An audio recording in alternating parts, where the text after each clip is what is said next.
Hey guys, so I'm out here in the garden and there's this thing happening. I'm realizing, right? So fall is coming and all these beautiful plants are dying and starting to turn colors and go dormant.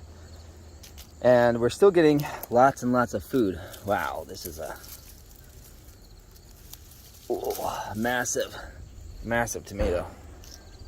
But what I realized while I was sitting out here was we've gotten about, I don't know, maybe Dad, what's that? 4 mason jars worth of cayenne pepper. But as I was sitting under the grape trellis there, I saw this. We have another mason jars worth of jalapenos, or of cayenne pepper sitting here. Mine. You okay?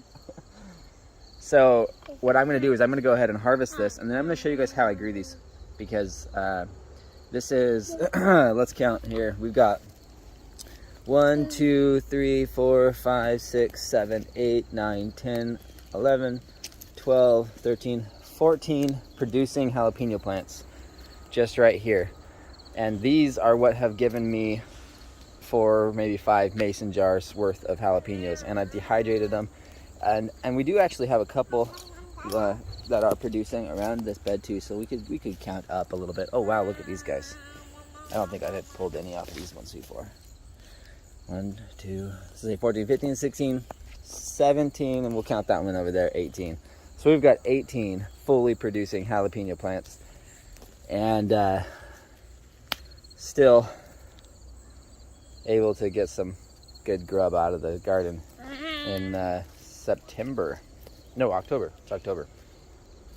So thought it was interesting as I was sitting here, because our garden really, we went into this mode of getting the property and some other projects ready, and stopped taking care of the garden, and so it stayed how it was after we started that project, and it's not very pretty in my mind. I mean, the sunflowers are looking huge and sad because they are mammoth-sized sunflowers. They're dwarf, or they're a strange variety of sunflowers. So this is like a humongous sunflower, and boys ripped all the leaves off of this.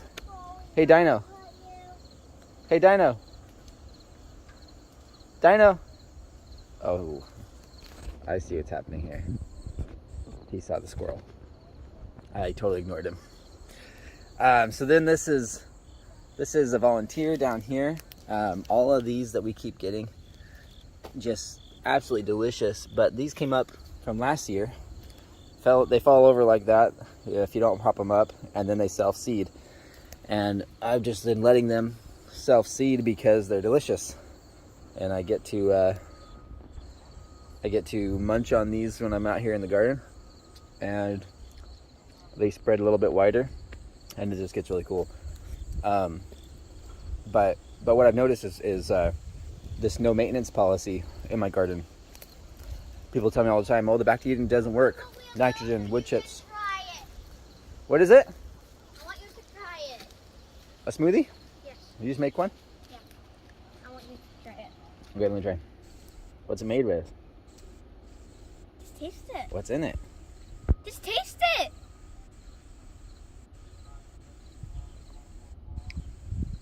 That's pretty good. What is it? Why is it chunky? Well, actually, I put fruit in it. What kind of fruit? I don't know what it's called. You don't know? But Was it in the house? Yeah. What's the white chunks? that's little bananas. Oh, okay. Well, looks I yummy. Good job. Maybe share with your brother. So people tell me all the time the back to Eden doesn't work, right? And that there's this nitrogen issue. And while the plants that I have neglected are looking sad, mostly because of the time of year, and this just no cleanup policy that I've been doing, has kind of left some of the bigger plants just looking like they need things. You know, the grapes are changing colors. The grapes are changing colors and going dormant little by little.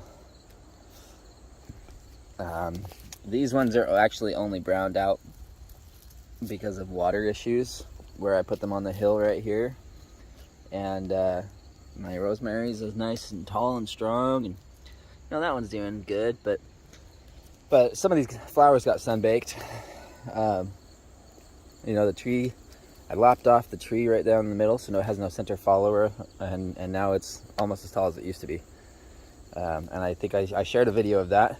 This whole tree, the trunk, came all the way up to here before it started to split out in limbs. And what had happened is in the freeze-thaw cycle, right here, it froze, or thawed and then froze again, and it totally died. But what I noticed was there was some undergrowth starting, which particularly these branches here, and I was like, interesting. So everything on the top, whole half, all those branches, the entire tree was dead.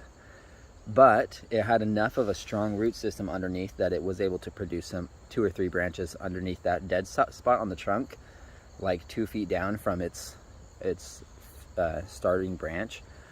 And so what I did was I went ahead and I cut the whole trunk, literally, like as if this was it again. I would have come in right here and chopped it off right there, whole tree. And that what that did is it stopped trying to give energy to the dead spots, and it stopped trying to salvage itself or whatever. Its emergency protocols were, it focused all that energy in those new growing branches, and now they are almost as tall as they were before. This tree was taller than me, and it's not quite there, not quite taller than me, but it's almost getting there. So this is what I'm saying. So there's lots of things going on with the garden, and lots of stuff that I could have done to improve that we just didn't get to this year. But incredibly enough, we still get food out of this with no maintenance. I don't do anything in here. And this is what's cool too. As I was saying, people tell me the Back to Eden doesn't work. Well, this right here is called mycorrhizal fungi. This is the bee's knees, the white stringy stuff that you see in there. That is what makes the Back to Eden so strong. Then, when you actually get into the soil here, hold on. That's not a good spot. That was drier than I expected. Let's go to a spot we don't walk on, because we're in our walking paths, we're squishing it down all the time, right? So that had lots of mycorrhizal, which is also another reason to use wood chips in your path, because it doesn't cut off the mycorrhizal between paths. So the mycorrhizal can transfer from bed to bed to bed and just be one whole network underneath everything, sharing nutrients, moving things around. So this is a fluffy spot in the garden. This is one of my favorite spots. We haven't planted anything here yet. I don't know what you found. Ooh, but look at that. Look, worm. Want a worm? So this spot in the garden up here, we actually started with 13 inches of wood chips. Worms. Why are there a bunch of worms in there? Because it's Back to Eden garden, buddy. Look how black and rich that is. Like, that's so cool. So I'm not even to the soil yet. Something that's interesting is people don't realize that when you do mulch, most people think that you need to work from the soil level down to amend the soil and to get things to function properly. But that's not how nature works. The soil, the bugs and the microorganisms in the soil will actually bring some of those soil layers up through the mulch, like you're seeing right here. This is 13 inches above the soil level, and you're seeing all this dirt. Lots of decomposed wood chips and other things, and some of this has been moved up. And so my soil level that used to be right here has been amended down and amended up, and my plants are planted right there in the center. In the dirt, and so all the root systems are getting access to everything that's going on both sides of the spectrum, which is just super cool. Mom, Dad, I found a worm. And there's lots of worms. So this is just an example. Like, let's pick another random spot. Oh wow, look at this dino. What? There's 1, 2, 3, 4, All worms. 5. Worms all over. So now let's go pick another random spot in the garden while he hangs out with the worms. Let's go. Let's go this way. You know what? Let's do it in the path again. Let's pick. This is right in the doorway. Right? We walk right here nonstop. Baby loves it. Good. Thanks for sharing with him. Here, you want a strawberry?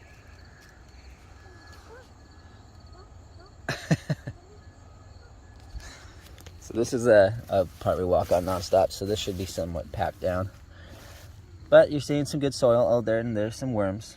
There's some worms. So I guess that other spot, maybe I just grabbed a weird spot. Let's go look at that spot again. So that's where I dug the first time, and it was real dry and chunky. And this is the same thing, real dry and chunky right here. No water. So why do you think that there's no water here? My rosemary or lavender likes this spot because of that fact, actually. But my peppers do amazing. So this is another thing that's kind of cool about not touching your garden for X amount of time is you get to come in here and you get to see what's been happening and understand a little bit more about why. And look at that, more worms. So just a few feet over, all of this is moist again and pulling up worms again. So the difference, to show you in contrast, let's go over here. This is what it is if I didn't mulch. That's what I'm working with. Can't get that. Can't move that. I mean, it cracks all the way down to the other side where the hugel beds are, and it just all kinds of gnarly clay dirt. So, you know, and right here by my elderberry, and we got some more ghost peppers over here. The elderberry, I have a little bit of exposed soil, and we just sowed some stuff earlier. I forgot what it was, but this exposed soil right here is all dry. But regardless, it's still soft, still nice, and I can dig through it because the moisture content on either side and the microorganisms working their way through it periodically still allows that small strip of exposed soil to be semi-soft. So there's still an action happening because of the back to Eden method. Now, about right here, as we start going in this way, this is where we stopped doing 12 inches, and we started just dwindling, trying to spread it out so that we could get as far as we could and come back later with the top dressing. But we never got the top dressing, so this is where you start to see the weeds. Notice there's no weeds on this whole half of my garden. But then right here where we start to taper off below 12 inches, now the weeds are here. And notice how everything is growing phenomenally in the 12 inches. But as soon as we start to taper off, the peppers are sad. They didn't grow well. And they are the exact same seed, just in a different location. And these watermelons are doing okay, but they're kind of right on the brim. Look at the size of that thing. Whoa, that's crazy. So right here, we stopped planting because we knew it was going to be too shallow. So, oh wow, look at that. My elderberry spread all the way over here next to another watermelon. So if I just dig here, let's see what the soil's like under. This is about 4 inches.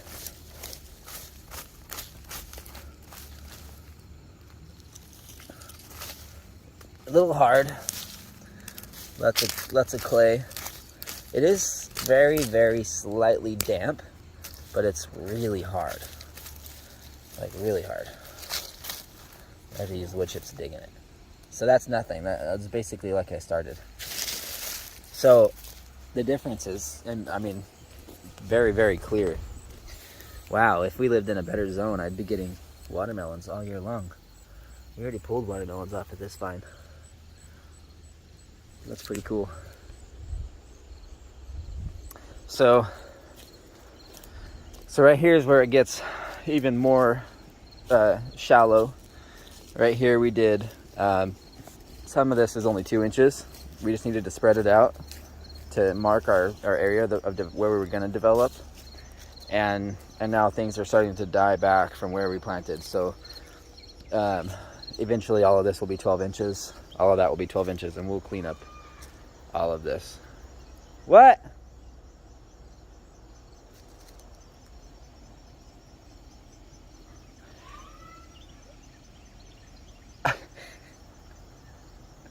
I don't know what he's saying.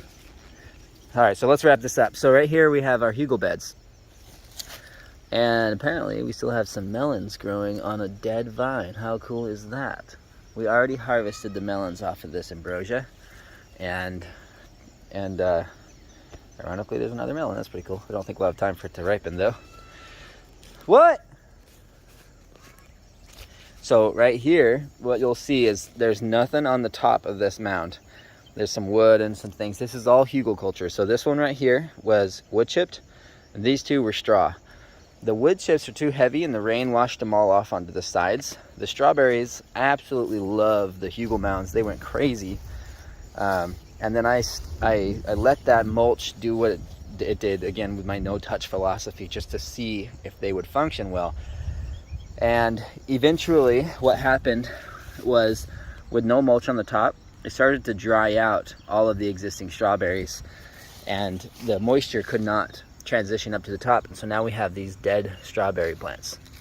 So in contrast, everything on the side of the mound where the moisture was still being retained by the wood chip mulch, we have beautiful strawberry plants.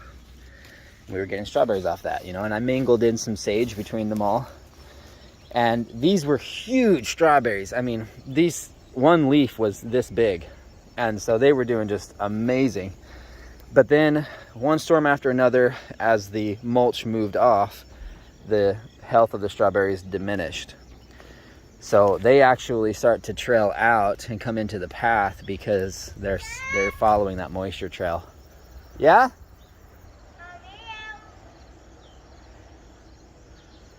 All right, he's playing games with me now. So then right here, this one we did straw mulch, and we did a bunch of spearmint, and we love mint. Keeps the pests out, the ticks away, all of that. And then that spearmint's pretty resilient anyways, but this mulch stayed moist. We were able to get some tomato plants in here just out of cuttings from the runners on these on this trellis right here. And so the 2 mounds here retained all their moisture, been a great herbal bed.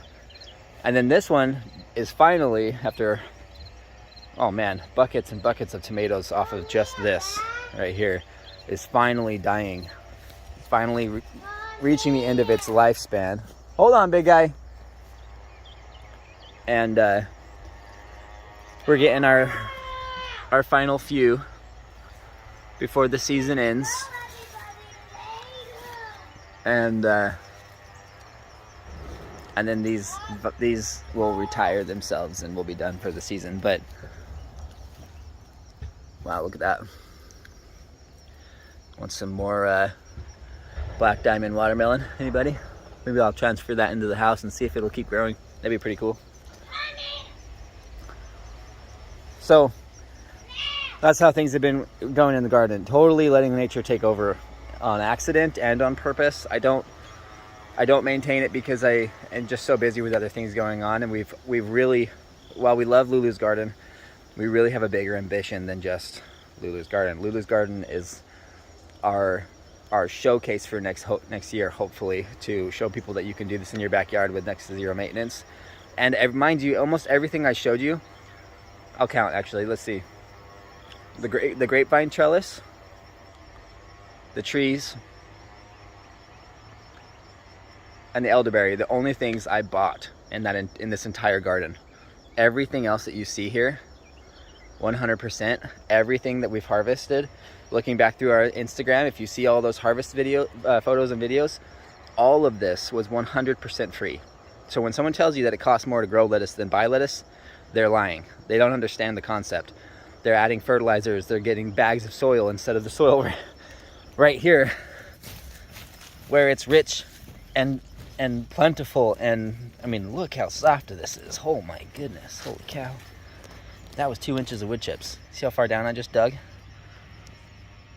If that's not perfect seed medium, I don't know what is. So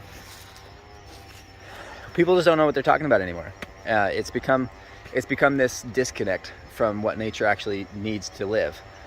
And we go through all this science, and we get into all these like details about the NPK values and the mulches and the variety of different options that you can till up into your soil and amendments, testing it for things. Why not just let nature restore itself and step out of the way?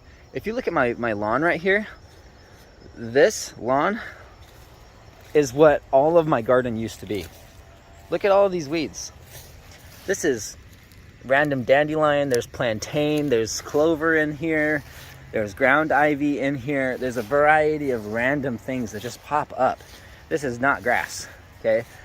All of this right here, where some of those things have popped up, those are actually medicinal plants that popped up.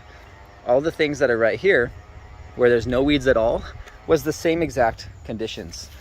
But if I pull this back, and look how hard that is.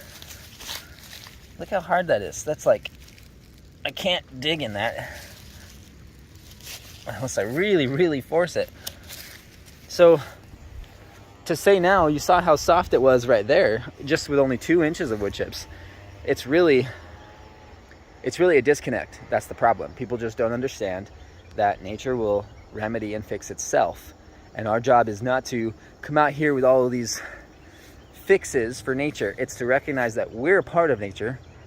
Without nature, we die too. And our role is not to control it. Our role is to use it and to benefit from it and help it and move it along, right? There's this system that we can create with nature that's this symbiotic relationship between humans, nature, future, past, present. All these things work together. The way that we're going right now, trying to fix everything and be the dominant factor in the earth, is killing it. And everybody knows it. Everybody that's studying it, everybody that's looking at it, all the people that are part of it, they all know it's killing the planet. But nobody's doing anything about it because they're stuck in this loop, right? And I shouldn't say nobody. There's a large amount of people that are. But what's happening is that people are waking up to realizing that nature will take care of itself if we stop hurting it. That's all you have to do. Stop hurting nature, and nature fixes itself. Done. Simple. Easy. Really easy. So all I did with my garden here was I went ahead and planted, or I laid down 12 inches of mulch and wood chips over the grass, because some things will come up over 12 or over 8 inches. And so to get it weed free, I had to do 12 inches. And then the only thing that seeds in my whole garden, the only weeds that actually do come up, and I wouldn't call them weeds, is this tree right here. This beauty drops seeds every year and they come down and they love wood chips, but they're super easy to pull out because they're in wood chips. So it's pretty simple, you know. People get caught up in the details. And I will admit, it was ugly when we started. It was difficult when we started, because you have to wheelbarrow 12 inches of wood chips out, and you've got to mark your paths. But then you don't even have to have beds. You just pick a random spot and put a plant in the ground, and it creates this diversity in your garden. And things will start working in companion planting, and like our nasturtiums will will aid our tomatoes, and our sage will aid our strawberries, and our garlic throughout the whole garden will deter pests for everything, and increase flavor in different things, you know. And it's incredible. Like we've got sage and oregano under the grapes, and just a lot of things all working together, and it's all taking care of itself. And it's proof, because hold on one second. This right here is the lawn that we put it in. So you want to see the same same exact soil. There's my wood chips. Here's the lawn. I got a little bit of soft because it just rained, but as soon as you get past that wet, oh man, that's dense. Super, super dense. Then I come over here. This is a path we walk on, so it should be hard, right? Ugh. Yep, that's pretty tough. That's pretty tough. Let's get closer to the edge. Let's see what happens. Yep, pretty tough, pretty tough. So this is about 2 inches. This is about 2 inches. Well, actually that's about 2 inches. Right about there, it gets about 4 inches. Now let's go where it's 12 inches. We'll say right here next to my well-growing plants here. There it is. Nice and black. This starts to change colors, gets rid of the clay. It's still a little bit dense right here because there's no moisture. I don't water my garden. So if I take a thing and dig that up. So now it goes from really dense and dry patches all in that lawn to pretty dense but sufficient for flowers, and then to about 4 inches and it's sufficient for veggies and some of these medicinal crops. And then it comes to about 4 to 12. Well, that's 4 inches. This is 12 inches, and my crops are doing great there. And then we can come back up here. Oh, this is no inches right here, where all these are growing. That was bare soil for carrots, just enough to grow the carrot. And then look at that. I don't even have to pull that back. My boys are digging holes all over. This was 13 inches. So what's incredible here is that when the water comes through here, it hits the side of these wood chips, and the wood chips soak it up like a sponge. So that's why this whole section of the property is so much squishier. Watch this. Look how squishy this is. This is squishy because it's so rich. And it's rich and full of worms because there's moisture right here getting soaked up. So this system in the front yard right here is my favorite system because it's 13 inches on top of that. And I'm able to grow things, save things like that. But it's because I did this next to a water source. So now that gets me into a whole nother topic I won't start, but that's water control and designing from water. In permaculture design, the very first thing that you do is water and access. Those two things are immediately identified in a design plan. And once you identify where the water flows in your property and where the natural buildup points and puddling points and ponding points and all those things are, that's when it comes into the phases of, okay, now this is where it all is. Now where do we need the access to be? And then you turn it into directing the water into where you want it to be. And you get into the details of how you want your garden to get access from the road. What is that? What? No way. What? That's crazy.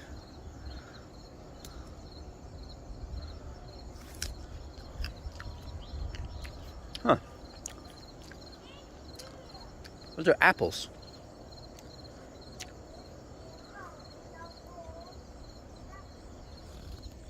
I guess I have an apple tree. I didn't know that. All right. Well, anyway, the moral of the story, what I'm trying to tell y'all is that it's stupid easy. It's free. Nature grows itself. Just look at what nature's doing. If you try to be the one that's in control, you're probably gonna do it wrong. And yes, nature can get ugly. Nature can die. Nature does get just overbearingly weedy. Like this is ridiculous. This is all useless, and it's all gone to seed. So it's all gonna produce more.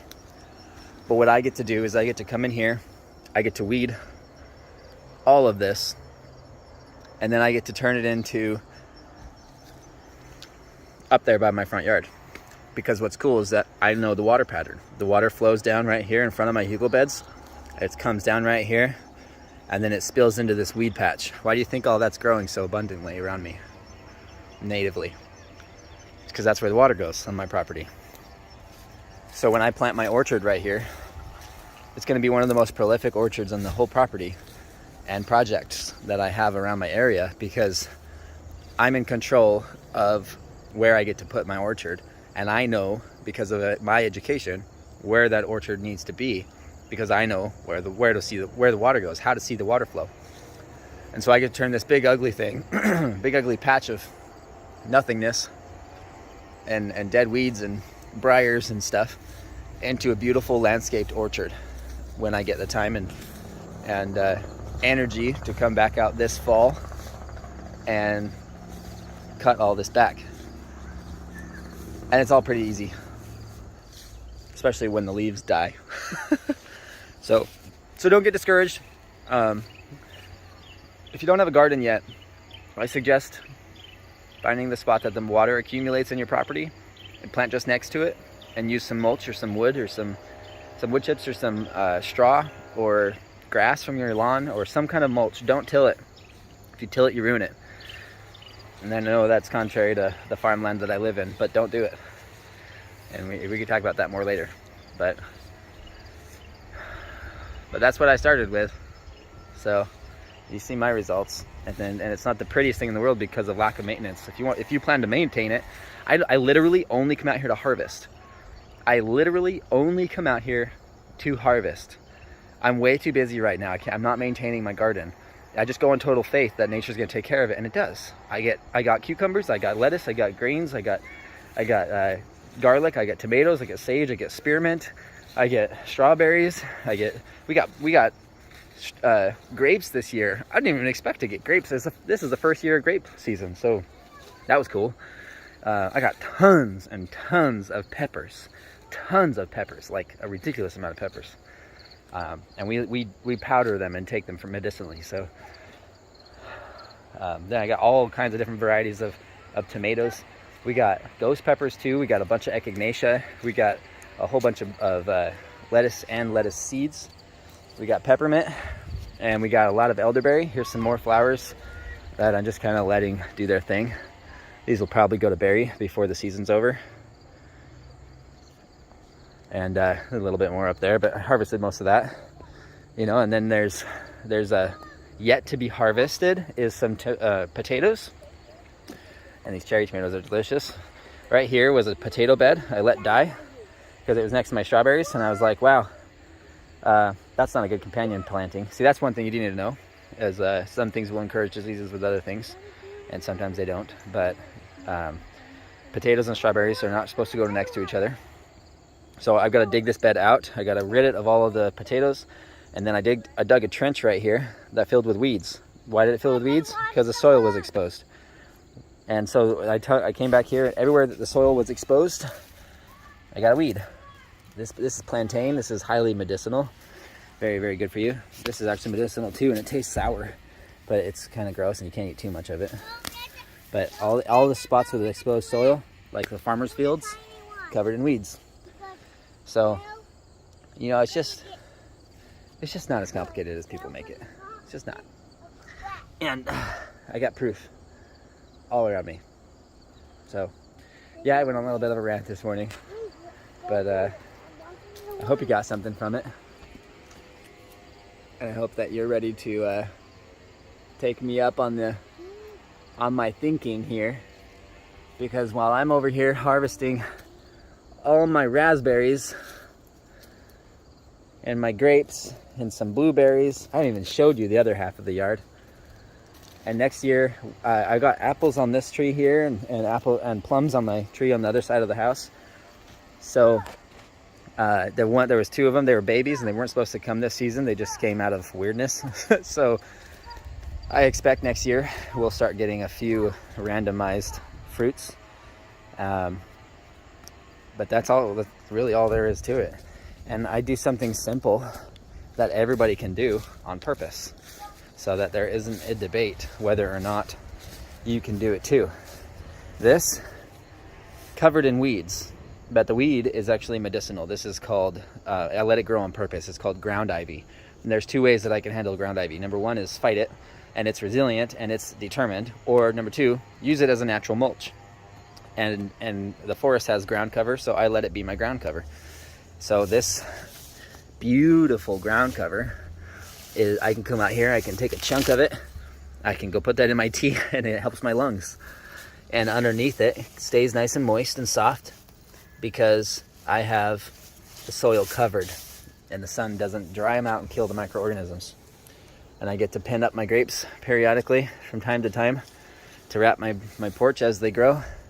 Got more tomatoes growing here. I've got my garlic in already for next season, and we've got 4 more batches of garlic to do this season before we call it in a wrap. I'm gonna do tons of garlic.